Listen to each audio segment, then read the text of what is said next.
Welcome to Series 2, Episode 13. In this episode, I chat to Dave Hall, founder and CEO of the Ideas Centre. We talk about how creativity needs to be part of the strategy, from continuous improvement to discontinuous improvement, innovation to mindsets, patterning behaviours to unusual and reversal techniques.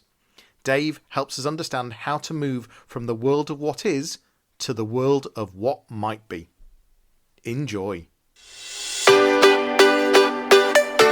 Welcome to the Johnny Ross audio experience. I'm Johnny Ross, founder and digital marketing strategist of Fleek Marketing.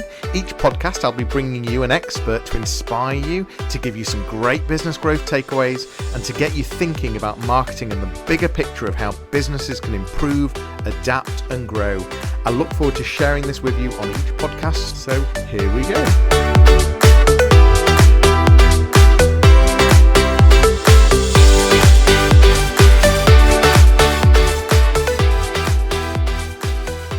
Hi and welcome. Today I've got Dave Hall with me, founder and chief executive of the Ideas Centre. How are you, Dave? I'm very well indeed. Very well indeed. It's great to have you here. Just to remind everyone, we are currently live on LinkedIn, we're live on YouTube, and we are also live in our Facebook group, the Yorkshire Business Club. You're joining us from Cambridgeshire, though, today. Newmarket, is that right?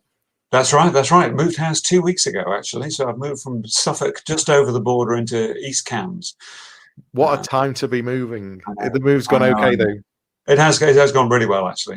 Strange on the day, but a whole bunch of hiccups along the way, as ever. But safely ensconced, all the boxes emptied. What's not to like? Excellent. And we are also on our podcast. So if you're listening to us, welcome. Thanks for being here. If you are listening or watching us live, you're very welcome to ask questions. If you've got questions for Dave, we're going to be talking about all sorts of different things today, but a lot around creativity. We're going to talk about patterning, the pattern behavior and mindsets, continuous improvement versus discontinuous improvement we might get onto, innovation and lots more. So, Dave, what I wanted to start with, though, is just a bit more about you. And you're a scientist and an engineer. That's your background? Is that right? It is. I run a company that focuses on creativity, and I'm conceivably the least innately creative person out there, quite frankly, as deeply and ingrained in engineering and scientific thinking. I learned there's a science behind releasing creativity, which is kind of what we do as an organization. And just going back, I mean, you ran a company that was doping testing for the British horse racing. That's right. I mean, how did you even fall into that? Just talk to me about the career. Well, the career path is kind of interesting because I started off as a scientist. I was quite good at sciences at school, I suppose. So I went to university and did science and was quite okay at sciences at university. I thought, damn it, I'll stay on and do a PhD. So I became a metallurgist of all things, kind of the study of metals using some very fancy electron microscopes and all sorts of things. And there was kind of a turning point about halfway through the PhD when I realized that no one was ever going to really be using the research that I was doing, fascinating though it was. It really didn't have a commercial application. So on the back of that, I thought, damn it, I need to get out there in the real world. And come the end of the PhD, went to work for one of the companies that made the instruments that I did use during my PhD, if you know what I mean. Got far more interested in the manufacturing of the product rather than the design of the product. So moved from the engineering department into the shop floor, into the manufacturing space, and spent a huge amount of time after that. The majority of my career has been in manufacturing industry. However, along that path, I had experience in both public sector and private sector, and I got headhunted into being chief exec of the Horse Racing Forensic Laboratory because they were looking for someone that had private sector and public sector general management experience, which I had. So I was in the glorious role of chief exec of the drug testing company for British horse racing. It was a heady mix of science and sport and business. What's not to like, for goodness sake? So that's where I ended up. And after I missed a management buyout of it, and under the heading of damn it, thought, damn it, I'm not getting any younger. If ever I want to do my own thing, now's the time to do it. And my deepest passion was all about transformation. So I set up the Ideas Centre to focus on creativity as a vehicle to drive the innovation process. Well, I mean, and we're going to talk about how you help organizations break bad habits, and really make changes. And I also would quite like to know and quite be interested in which are the sectors, the industries that have some of the worst bad habits. What's your experience there, Dave? Well, and we've got to place the phrase bad habits needs to be placed quite carefully, because I'd say it's not so much bad habits as locked in behavior. So people get comfortable with a way of operating, and those ways of operating get locked inside the organization. Despite the fact the world around them is expanding at an ever increasing rate and new ways of doing things are coming out, they're most comfortable with doing more of the same as what they did before, for goodness sake. And in terms of which industries or which sectors are kind of most prolific in that locked-in behavior, I say there isn't one. Every organization that's been around for any length of time and involves a number of people gets locked in a patterned behavior. So whether it's public sector or private sector, whether it's small, medium, or large organizations get locked in more of the same thinking.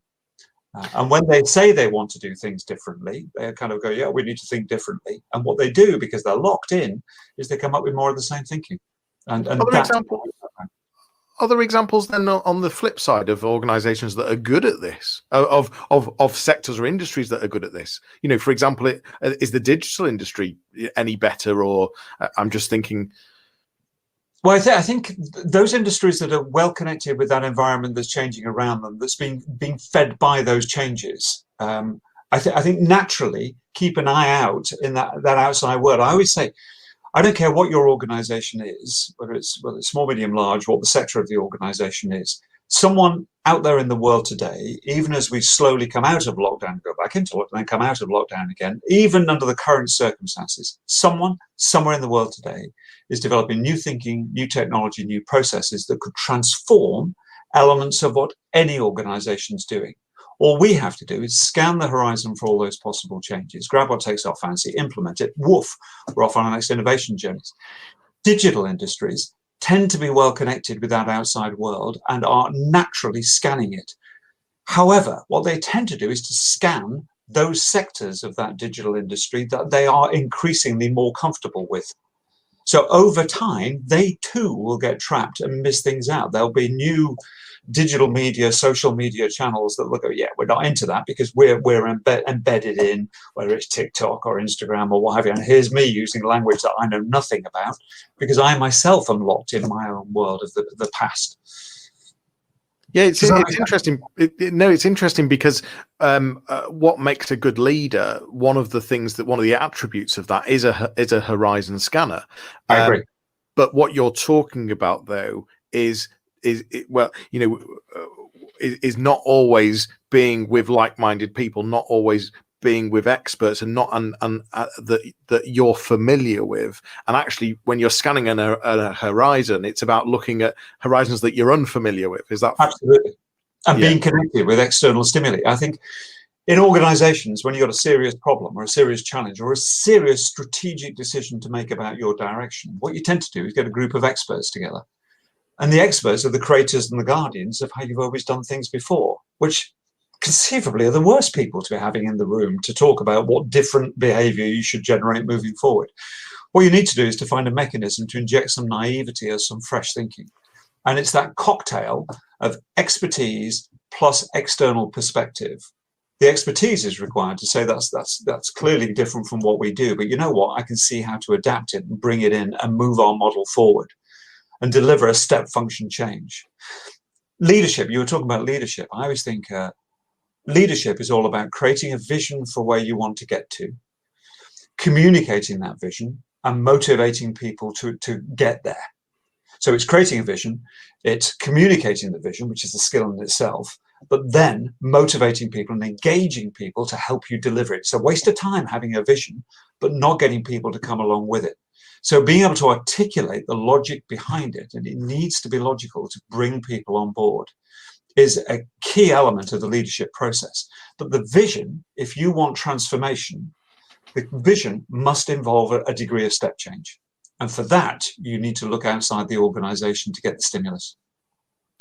So it's interesting you're talking about motivation there. And is that what you're saying, that one of the best ways to motivate teams is actually to articulate, make sure that you can articulate what it is you're trying to change. Is that absolutely, and the benefits of getting there? So it's no use saying, oh, it's going to be a wonderful. Too many organisations. I mean, I've fallen into the trap. If I think about it in the past, I used to stand up in front of groups of people as a chief exec and say, what we're going to do is the following, and the reason we want to do it is we want to double turnover, we want to triple profitability. Just look how fantastic that's going to be. And the staff had to look there and go, well, great. So that's going to improve your pay packet and the bonus and the shareholder value. But what's it going to do for me? There needs to be an understanding of why people should follow you to deliver this vision. It needs to be explicitly a better place to be for the organization. If it's job security, if it's kind of agility, if it's career progression, then as organizations grow and deliver step function change, those are exciting organizations to work with. And the trick for me is to engage the staff to get that excitement. This needs to be seen as an exciting organization. Why would you go anywhere else? Because it's so dull compared with this organization. And that's a leadership skill. And it needn't be a single person delivering it, but across the leadership team, you may have a visionary, you may have a great communicator and a great motivator. That leadership team need to be delivering the leadership. Before we get deeper into the creativity side, and understanding how it fits with the strategy and how you help organizations do that. And I really want to understand this whole thing between continuous improvement versus discontinuous improvement. I just want to go back a few steps though, and I just want to understand the pivot from just a bit more detail around the pivot from being a scientist and an engineer. What led you, what really was the thing that made the change to the Ideas Centre? To the generation of the Idea Centre from where right. Well, if I go back, there were various key moments, if you like. There are probably 2 or 3 key moments in my career that involved quite a significant pivot. The first one was halfway through my PhD. I was a metallurgist using electron microscopes, field ion microscopes, all sorts of high vacuum equipment and all sorts of stuff, all very clever, I'm sure. I was sponsored by the Electricity Board for my PhD, and I had to spend a couple of weeks with them doing electricity board stuff. And I thought they'd be fascinated by my research because it was just leading edge stuff using all sorts of very clever equipment. They really didn't care much for it whatsoever. Their motivation was to say, well, you're a metallurgist. We've got a metallurgy problem out there on a power plant. Can you come and help us fix it? So I was out in the car trying to understand. And the pivot point for me was realizing that kind of departure from the academic integrity of the scientific endeavor, if you like, versus the practical external perspective. That led to me leaving academia to move into industry. I then found that I was surrounded as an engineer with developing new instrumentation, surrounded by a group of engineers who got very excited waiting for the next Texas Instrument chip to come out that would transform what they could do in the operation of this scientific equipment. Meanwhile, I was far more excited with why on earth could the shop floor not manufacture the products that we were designing as efficiently as they should be doing? What was holding them back? What was happening in the sheet metal shop? So you'd find me down the sheet metal shop, not sifting my way through the Texas Instrument chip catalog. So that was a pivot into manufacturing. I then inherited a role, I moved into a role of manufacturing director for an organization in the oil and gas sector. We used to make emergency shutdown systems for petrochemical plants. These were huge contracts, huge systems, like huge telephone exchanges. This is kind of early 1990s. The average number of man hours to assemble and test one of these systems was anything up to 120,000 man hours, just to give you an idea of scale. Wow. And we'd overrun budgets on every single contract by a minimum of 25% in manufacturing, always. And the role of the manufacturing director was ritualistically to turn up at board meetings every month and get beaten up, because we would overrun budgets on every single contract, always. So the manufacturing director was the ritualistic lamb to the slaughter. The reason we overran budgets was clear. It's because if ever anything went wrong in design, in engineering, we'd find that error where we came to assemble and test it. So we had to inject the hours to put it right. And these were big, complex systems. They were never going to get it right first time, at least they thought so. So as a consequence, we were always going to overrun. So it was ridiculous. And I stumbled across some management training on creative thinking, and it was kind of weird stuff. But the application of the techniques genuinely transformed the manufacturing facility. We started playing with these techniques and generated ideas the like of which we'd never seen before, but which in retrospect seemed blindingly obvious. We started applying the ideas, and over a period of about 2 years, we moved from overrunning budgets by 25% to undercutting budgets by a minimum of 15% by exactly the same budget calculator, based entirely on the injection of these creativity techniques and challenging the thinking. Why wouldn't you take those techniques wherever you go? So I took them into the horse racing forensic laboratory, the drug testing environment, transformed the place there. And when I missed the management buyer, you think, well, actually, why wouldn't I bottle this and find a way of sharing it with other organizations? And that's what we do. It's fascinating how you got how you went along that journey and saw the gap, and when you talk about it, it's just so obvious. But it's staggering to me. I had never I've done a lot of management training in my days. I had never seen this stuff explained the way this stuff can be explained. It was always done with an academic input, which tends to make people roll their eyes when it comes to this creativity stuff, because it's just silly stuff. Here we are, we're going to be hugging trees, tied together with ribbons, sitting on small chairs, behaving like children. No, there's some rationale, some very obvious rationale, which if you can understand it, you can get people on board to use this stuff, and it's transformative. I am not naturally creative, but I'm a practitioner, and this stuff works. And that's the kind of bottom line for me. In fact, what you've just said there, you're not naturally creative. I think I'm assuming that must be quite a barrier a lot of the time, where people are saying to you, I'm not creative. I don't have any creative genes. How do you get past that? Well, my argument is always, I think using these techniques with an understanding of why these techniques work, you can enhance the creativity in anyone and everyone. So you can always enhance the creativity, because it's all to do with what's happening inside your head. And if you understand what's trapping you in conventional and traditional thinking, because people get locked in a way of thinking, once they understand why they're trapped in, you can then begin to explain how they can use these very unusual techniques to escape. That can be logically explained. There's always a moment in the creativity technique where you have to take a kind of flight of fancy, because what we're trying to do is to emulate childlike thinking, not childish thinking, but childlike thinking. And there's quite a big difference. As soon as it's childish, it's silly. I didn't get where I am today by doing silly stuff like this. I've grown up, for goodness sake. If you understand that young children are inherently creative and adults are inherently not creative, we are rubbish at it. If we're serious about injecting creativity into an organization, we should look jealously at what makes young children so good at it and inject some of that into our decision-making processes. And all these techniques will only work if you're involving people who are prepared to play. Play is the big differentiator. You tell a group of young children to go play, and they will, oh, right, fine, we're off. But they'll pick up whatever they come across and they'll play. You tell a group of adults to play, and they'll go, well, how? What's the rules? What are we playing? I mean, you and I, Johnny, can't just start playing. We need to know what the rules are. Get the Monopoly out. Let's look at the instructions. And effectively, each one of these creative techniques is like a different board game. And each game has its own set of rules. And provided you follow the set of rules, adults can play and have a whale of a time.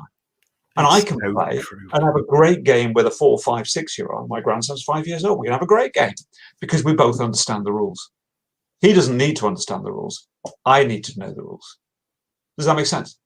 It really doesn't. It's so true, because the amount of times you ask children a question on how to solve something, they might come up with some potentially silly, crazy ideas, but at the same time, the way they think about things, they come up with ideas that you just wouldn't consider. Absolutely. One of the techniques we use, just got a little case study, if you like. One of the techniques we use, I would recommend any organization that's serious about creativity, form a relationship with your local primary school. If you've got a problem you can't solve, take it into a classroom of 7-year-olds. Top tip, always get permission from the headmaster or headmistress before you wander into the classroom of 7-year-olds sharing your problems. What you want to do is get permission. Schools love this sort of stuff, because what you're going to do with the classroom of 7-year-olds is tell them you need their help. Because we as adults are rubbish at creativity and they're brilliant at it. So it builds self-esteem. Schools love it. What you do is explain your problem to the kids in terms they can understand. Break them into pairs, give them pens and paper, ask them to draw solutions to your problem. So you need to explain it in terms they can understand. Take all the corporate speak out of it. Ask them to draw pictures to explain how they're going to solve the problem.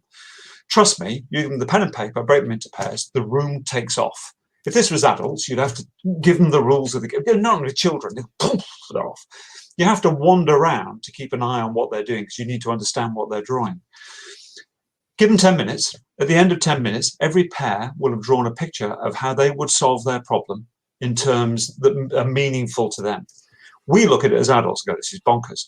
Doesn't really matter. What they've done is come up with effectively metaphors for what you need to do as an adult to solve the problem. If they've come up with an idea that you've never thought of before, but which is impossible to implement. Young children are brilliant at creativity, but they're rubbish when it comes to application.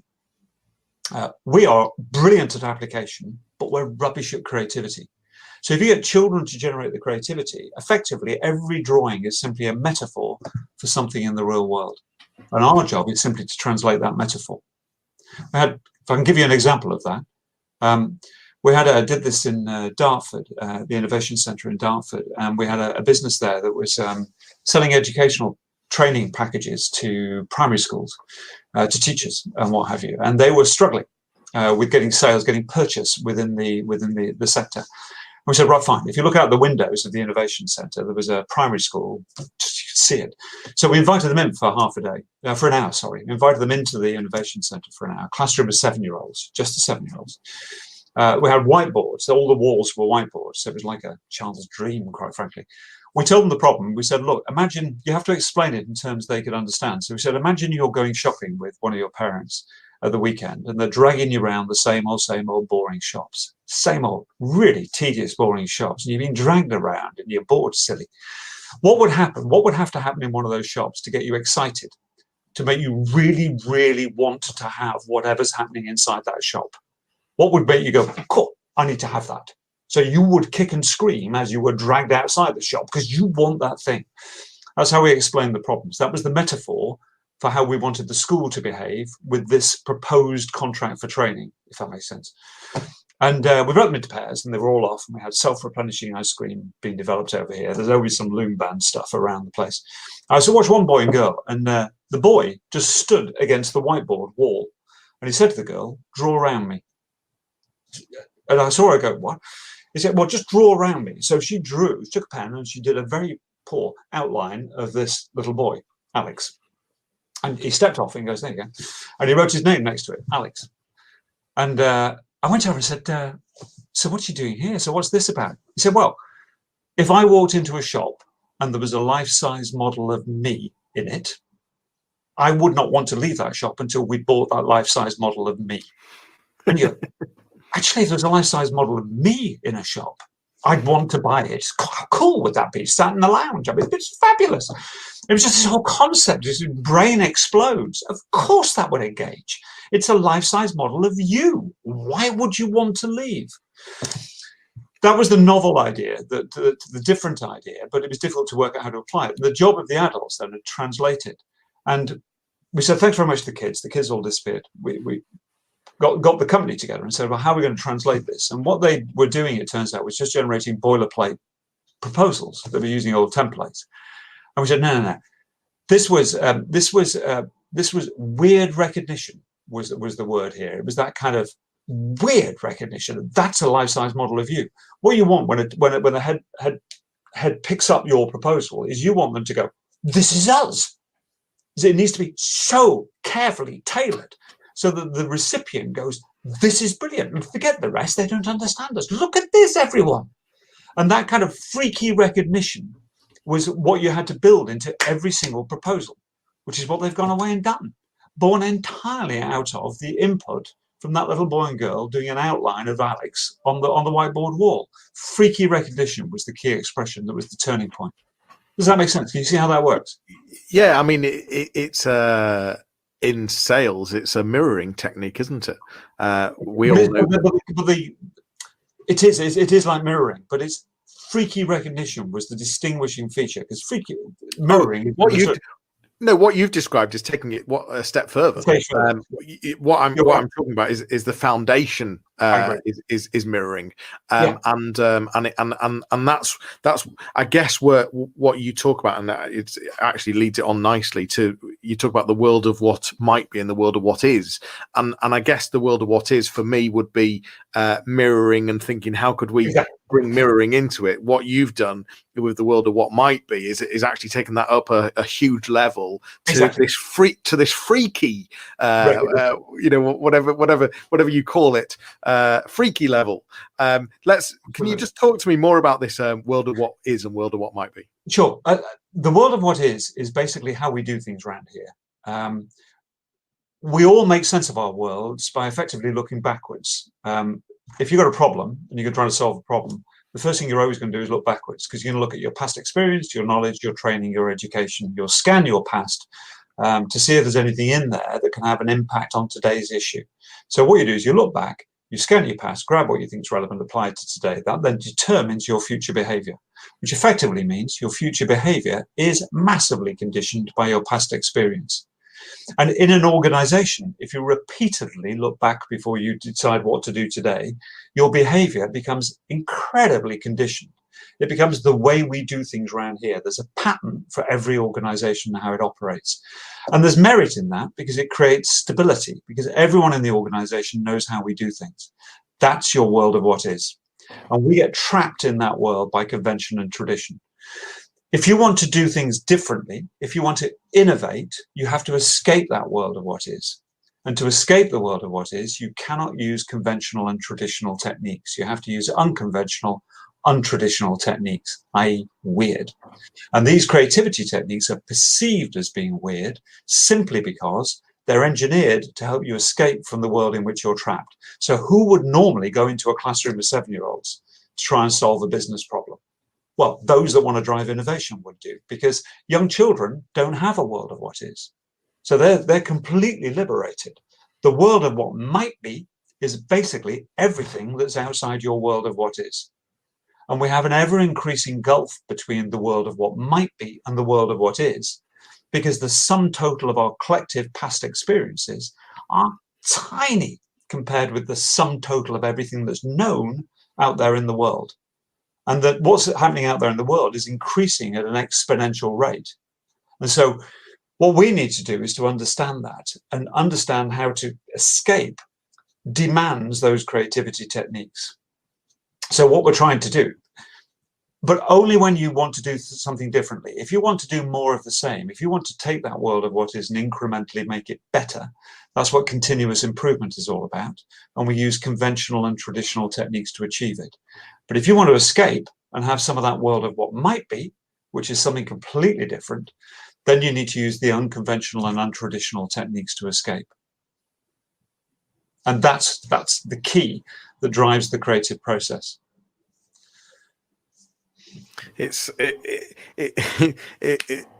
mad how people don't realize that they're stuck in that world, and we're forever talking about stepping outside the box, but probably we don't do it. We don't do it. Yeah. And arguably, the more senior individuals we get involved, the more substantially they're locked in that world of what is, because they're the creators and the guardians of the world of what is. So when we get the best people, the most senior people, and you say, hang on, you need to think differently. They all go, yeah, we need to think differently. But they're trapped. They come up with more of the same. And if you say, well, you need to use some sort of bonkers, weird technique, they go, I didn't get where I am today by playing those silly games. That's just why I didn't go to primary school. Why should I do that, for goodness sake? I didn't get where I am today by doing that. And they dismiss it. And what they're doing is condemning the organization to more of the same. Playfulness is key. Playfulness is key. 5-year-olds, by the way, if you go into a classroom with 5-year-olds, issue there is you can't keep their attention span. So there's an issue with attention span there. 10-year-olds, too old. Because even at the age of 10, their world of what is sufficiently constrained that you massively limit the creativity. We lose creativity at a rate of knots as we grow up. And what we need to do is kind of harness that behavior. These techniques replicate that childlike thinking. You talk about the continuous improvement versus discontinuous improvement. That's fully related to what we're talking about, really. Is that right? Absolutely. Continuous improvement, the joy of continuous improvement is the simplicity of the concept as far as I'm concerned. Basically, what you're doing with continuous improvement is trying to harness as many ideas as possible on how to make whatever world you're trapped in a better world. So in your organization, what we want is incremental improvement. We actually say it's incremental improvement. What we want to do is to make it better. And if we get enough ideas together on how to make it better, then we can make a substantial change. But you need lots and lots of small incremental changes. That's continuous improvement. It is a wonderful thing. It is a cultural transformation because you want lots of ideas. You want everyone involved. Brilliant. But every now and then, the leaders in an organization should recognize that simply doing continuous improvement is just incrementally improving the same old world. And what they might well recognize is they need transformation. And organizations talk about transformation and then describe a continuous improvement program, just hoping that someone comes up with a killer improvement that will smash the world of what is. But why would they? Because everything is consistent with the world in which they're trapped. What you need to do is use techniques to help you escape from the world of what is, to go in pursuit of a parallel universe where somewhere there is a world where things are transformed. But it's a very different world. It's not a better world, it's a different world. And you do not need many of those step function changes to transform an organization. In a year, if you had 2 or 3 key transformations in most organizations, that will be truly revolutionary. If you don't need many of them, you don't need everyone involved. And it's a leadership role to choose them very carefully. So the leadership should decide where you want that role, that transformation to take place. And when I say leadership, anyone in the organization can be a leader. In their function, they should decide where they want the step function change. There will not be many in a year. They then have to use techniques to help them escape from the world of what is, to access that new world. Then get people excited about following them to deliver that new world. That then is transformation. It's discontinuous improvement, not continuous improvement. And too many people get confused between those things. What they think is that innovation is driven by a super continuous improvement program. We have a suggestion scheme. We've got a box that people put their ideas in. All we're doing is waiting for someone to come up with a crap idea that will transform it. Why would they do the that? idea. Why would they do? In fact, the leadership team, with a smug, self-righteous view, say, we're actually, our culture's fab. What we're doing is waiting for everyone else to come up with the ideas that will transform our business. What? You only need 2 or 3 ideas. Choose them strategically, for goodness sake. This is top down, not bottom up. So continuous improvement is bottom up. The best people placed to identify how to improve things are the people doing the work. So they're best placed to identify how to improve what they do and to implement the idea. Step function change is different. It needs leadership. Someone has to have the vision to say we need to do this differently, and this is how we're going to do it differently. Now, everyone follow me. Forget the old way. We need to go to here. That's leadership. That's top down, not bottom up. What you need ideally is a mix between the two, so that over time you end up with a continuous improvement profile. So you end up with continuous improvement, then a step change, then continuous improvement, then a step change. That's the magical split that you're looking for. Yeah, I like how you're talking about having that blended version where you've got both. Yeah. But the brain has to work differently. People think they can use continuous improvement techniques to deliver step function change. They can't, because the techniques they're using are consistent with the world in which they're trapped. You have to use techniques that are inconsistent with that world. Weird. You've mentioned the word weird again there, and I was going to talk about some of the weird, unusual techniques. There's an example. I don't know if this is one of the most weirdest or unusual ones, but it's an example of a technique. It's the reversal technique that you use. Wow. And there was this was around budget for replacement glassware in the laboratory. I've heard you talk about this story, and I'd just like to for you to share that with people that are watching right now or listening, and tell us a bit more about that story. Oh, this was the first technique I ever applied when I was chief exec of the drug testing company for British horse racing. We used to do all the horse racing, all the greyhound testing in the UK. If an animal race anywhere in the UK, at the end of every race, a blood or a urine sample was taken. It would end up at our lab for analysis. So it was a laboratory that was full of civil servant forensic scientists kind of a rabbit warren of laboratories, lots of glassware about the place. Blood and urine samples would tip up in the morning. We'd do the analysis, and then the next day, more samples would tip up. I discovered quite quickly the organization was losing money. It was operating a deficit. And I was looking at the management accounts. And there was a line item for replacement glassware. And it was £2,500 a month. Not a massive sum, but it was enough to raise my eyebrows and go, I don't understand what that's for. So it was a replacement glassware budget for £2,500 a month. And I said to one of the senior forensic scientists, one of the managers, I said, what's this? What's this about, this budget? And they said, oh, yeah. So at the end of every day, we've got lots of dirty glassware. So we have a technician that comes in. And what she does is she wheels a trolley around the laboratories, and all the dirty glassware is put on the trolley. She then wheels it across the car park, and behind the stable block, we had horses on site. Behind the stable block, we've got an autoclave machine. She puts the dirty glassware on the autoclave machine to wash it, disappears for dinner, comes back about 8:30. All the glass is now clean. She puts it back on the trolley, wheels it back across the car park, and distributes it about the place. And she said, and that's what we do. It works brilliantly well. So I said, fine, but why the replacement glassware? And she said, well, when you put the glass on the trolley, it tends to chink together. And certainly when you take it across the car park, which is uneven, you end up with chipped and broken glassware. And the technician doesn't know that. She circulates all the glassware back into the laboratories. And you tip up the following morning and find you've got glassware you can't use because it's chipped or cracked. So not a problem, though. We've got an arrangement with a local glassware manufacturer, which is basically if you arrive at 8 o'clock in the morning, if by 8:30 you've assessed your glassware, you contact the glassware manufacturer and say, look, we need replacement glassware of the following types. By 9 o'clock, you can have replacement glassware on site. Cost of that was about £2,500 a month. And it was presented as a solution, not a problem. And I went, we need to think differently about this, because this is just as a matter of principle. This makes no sense. We ought to be eradicating that budget. So I got a group of people together, and this was an ideal opportunity to use some of these techniques. And we used the reversal technique. And the initial problem we were addressing was how to reduce the amount of money we spend on replacement glassware.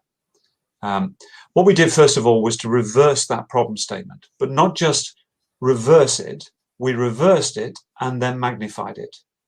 So we reversed it and made it bigger.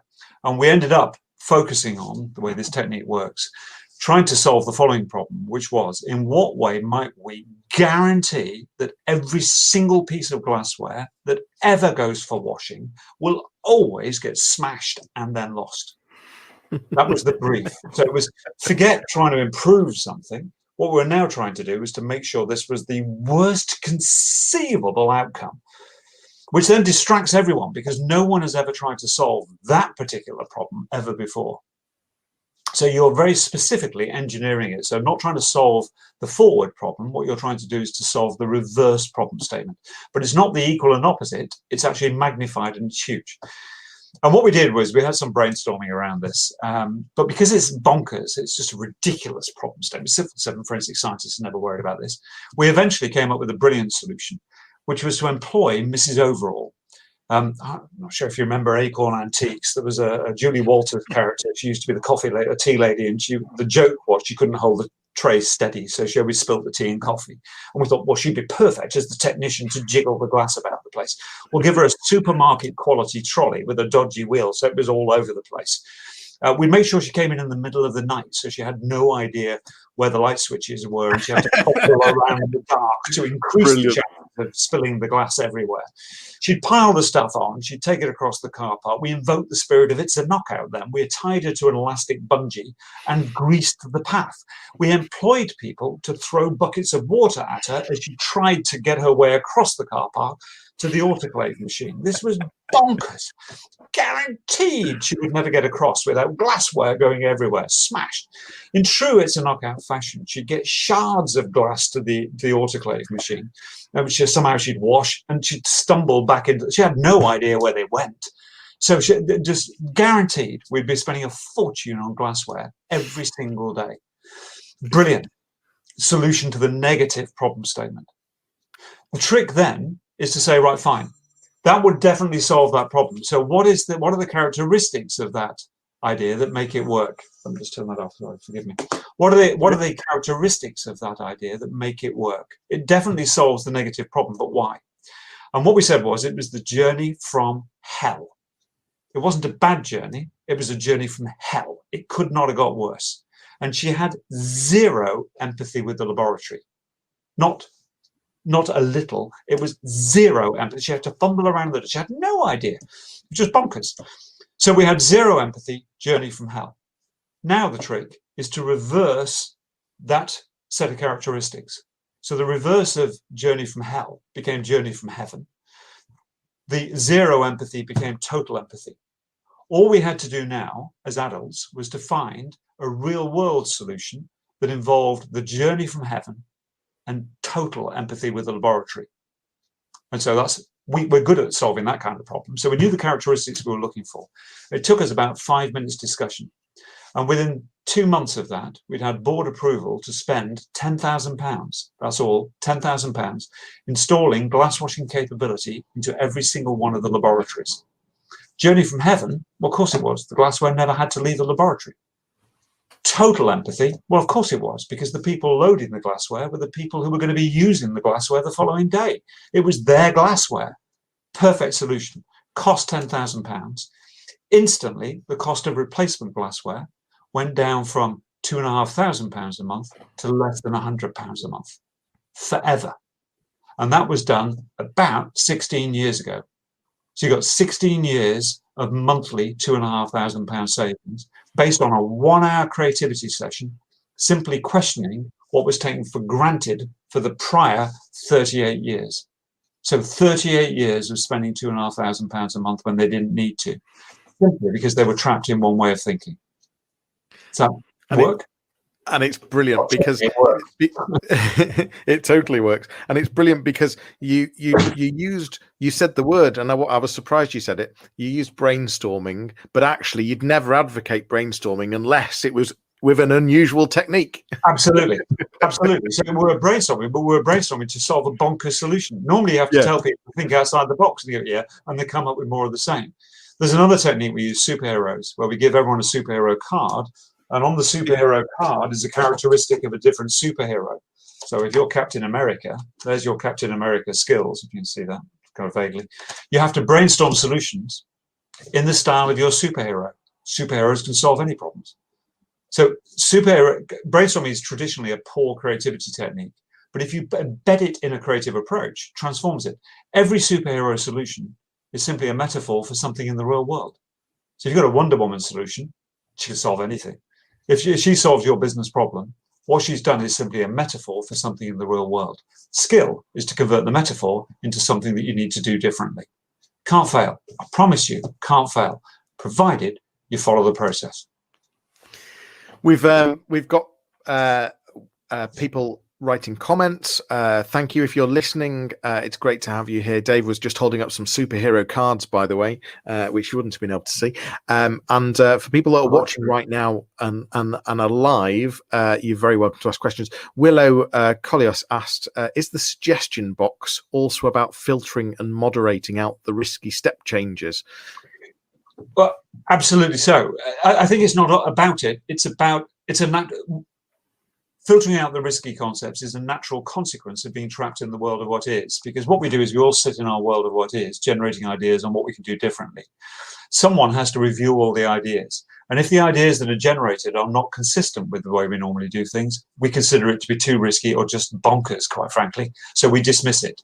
So that world of what is acts as a natural filter. Anything that is then not consistent with the way we do things around here is clearly not appropriate for us. So we tend to dismiss it.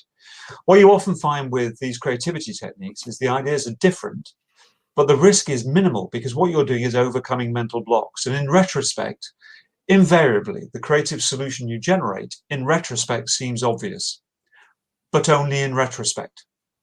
With foresight, you don't see the solution because you've got a mental block in the way.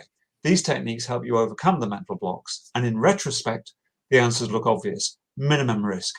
All the transformation work I've got involved with, I reckon we took very, very few risks.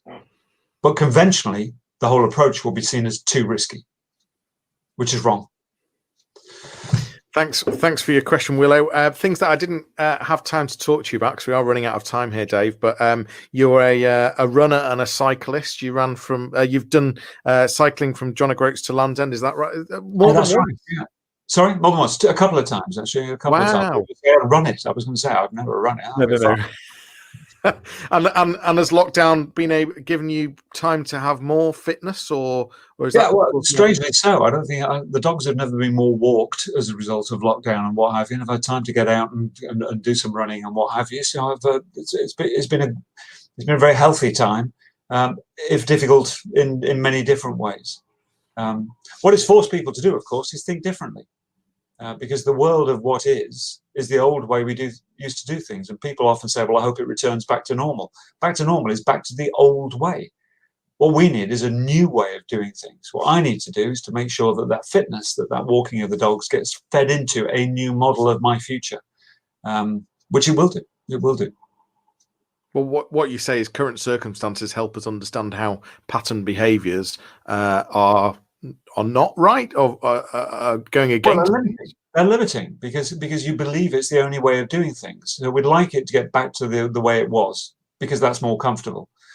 People also talk about the new normal. And what they mean by the new normal is, well, that's the way we used to do things. This is the way we're going to do things now. So let's forget the old way. Let's just at least just keep it like this. All you're doing is creating a new pattern trap that will limit your behavior moving forwards. What we need to learn is the need to dynamically challenge and introduce new thinking into our organizations on a continuous basis, rather than getting locked at various points in time. It's clear that creativity needs to be part of the strategy, and it's also clear that we need to think very differently about how we inject that creativity. I don't know if you like that word or not, the inject the scientist bit. I like it. It works for me. I was just going to say that if people listening, if you're watching, if you're a senior leader, board level, HR director, an MD or an ops director, and you think that your organization has got bad habits, now is certainly the time to be changing them. Dave, how would they be best contacting you? Easiest way is probably via the website. I mean, two things. The website is www.ideascentergroup.com. So that's ideascentergroup.com. Or if they want to send me an email, it's just d.hall, that's for David Hall, d.hall@ideascentergroup.com. If they just want to get in contact, I'm more than happy to have a Zoom and show them through the process and the techniques. So much easier doing it online than it will via a telephone call, but I can take whatever media they choose. I've really enjoyed this conversation, and I'm sorry that it's come to an end, Dave. But I love the weird and wonderful and unusual stories and words that we've been using, and it's really fascinating, and it really has changed the way I think about creativity. And I must admit that in many of the companies that I've run in the past, creativity would be around, right, let's all get in a room and start brainstorming. And I think we need to think differently. Absolutely. And it's been a pleasure. So thanks, Johnny. Thanks for joining us. Thanks for listening. And if you've been watching, please do like, subscribe, share, tell your friends, and come back for more next time. Dave, thanks again. And we will see you or hear from you all soon. Take care. You've been listening to the Johnny Ross audio experience. Thanks so much for joining me.